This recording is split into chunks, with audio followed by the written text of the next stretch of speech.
Magandang oras, magandang araw mga ka-Golden Boy. Meron tayong bigyan ng reaksyon. Latest na balita ito sa UNTV, which is sa tingin ko ay panis. Ito ay tungkol sa sinasabing economic D-Day ng Amerika sa Iran. At ngayon, binigyan ko to ng reaksyon kasi sinabi ng UNTV na natalo na daw ang Amerika, kaya gumawa na lang daw ng economic sanction, which is mali na mga presumptions.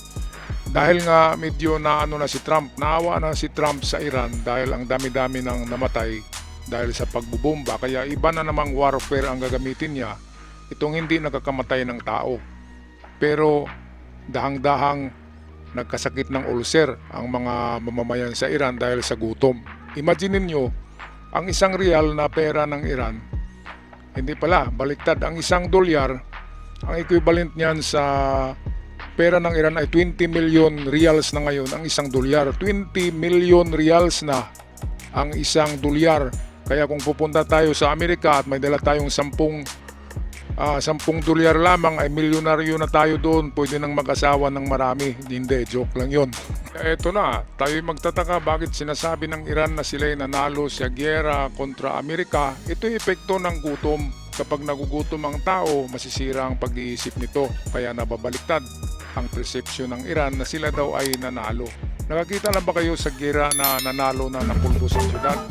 Namatay ang kanilang Diyos-Diyosan na si Ayatollah Khamenei, pati ng mga opisyalis. Nakakita na ba kayo ng nanalo sa giyera na hindi nanalo? Kaya ito, panoorin natin ng video courtesy ng UNTV.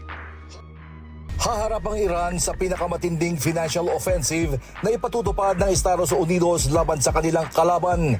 Ayon kay US Treasury Secretary Scott Bessent, layo ng bagong kampanya na putulin ang bawat economic lifeline ng Iranian government. Tinawag ni Bessent ang hakbang na Economic D-Day at nagbabala na maaaring ma-isolate rin ng mga bansang patuloy na makikipag-ugnayan o magbibigay ng financial support sa Tehran. Inaasahang kabilang sa pupuntiryahin ng bagong sanctions ang mga kumpanya, financial institutions at trading partners na tumutulong sa Iran na makapagbenta ng langis at makaiwas sa nauna ng US sanctions. Partikular na nakatutok ang Washington sa China na itinuturing na pinakamalaking trading partner ng Iran at pangunahing bumibili ng Iranian oil. Sa kabila ng bagong banta, tinawag naman ng Iran ang US economic campaign bilang isang pag-amin ng pagkatalo. Ayon kay Iranian Deputy Foreign Minister Kazim Garibabadi, hindi umano magtugma ang pahayag ng Amerika na nasira na nito ang military at nuclear capabilities ng Iran kung kailangan pa nitong ilunsad ang tinawag na pinakamalaking financial invasion sa kasaysayan.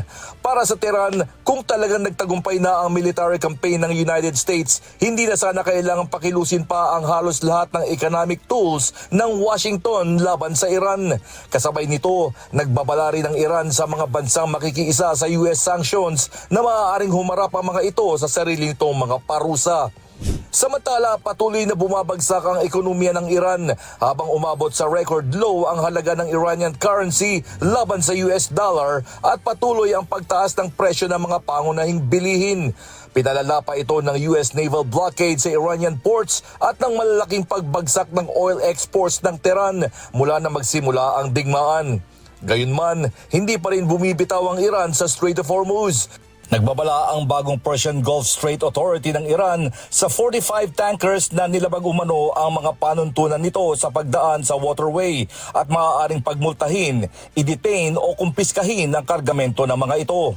Samantala sa Iran, nagkakaroon na ng mga diskusyon kung ipagpapatuloy ang paninindigan laban sa Amerika o babalik na sa negosasyon. O eto, nakita nyo na mga ka-Golden Boy kung anong nangyari sa psychology ng Iran. Ang utak nila ngayon ay delusional na.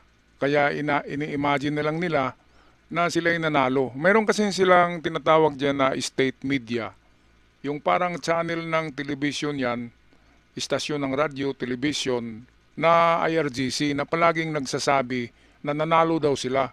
Kaya yung kanilang mga followers na palaging nakikinig, nanonood doon ng mga channel, ay naniwalang nanalo nga sila. Saan ba kayo nakakita ng nanalo na patay na lahat?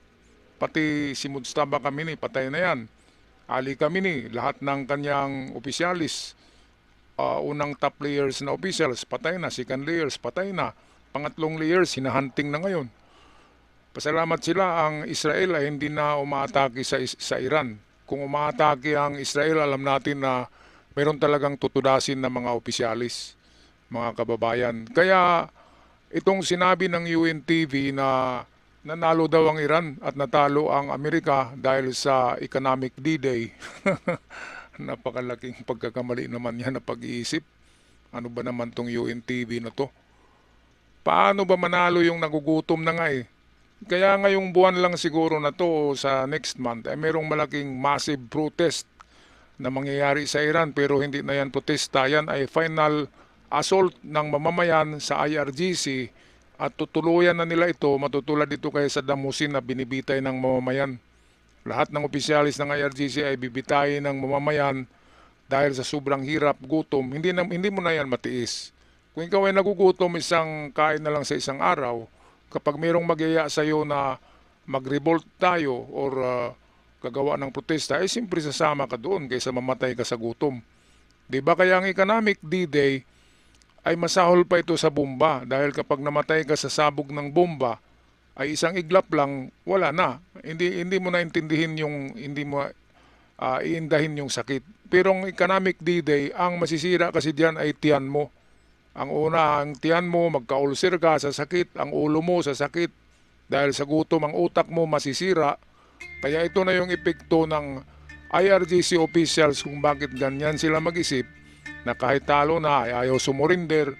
Wala na ang leader sa gera, mga kababayan, di ba? Kapag namatay ang general, suko na yung mga subordinates niya. Ano bang gagawin ng subordinates kung wala na yung general? Ganun din doon sa Iran. Dapat wala na yung kanilang Diyos-Diyusan na leader nila. Pati yung pangalawang Diyos-Diyusan na bakla, wala na rin. Bakit ayaw sumurinder? Dahil nga sa epekto ng brainwashing. Noong bata pa sila ay pinaeskwela sa School of Terrorism. Kaya yung kanilang norms, tinatawag na norms, standards na pag-iisip ay hindi katulad ng normal na tao. Kaya ganun sila. Kaya marami ang nagsabi na ano bang klaseng mga tao yan, di ba? Italo ka na nga tapos sabihin mo pa na nanalo ka.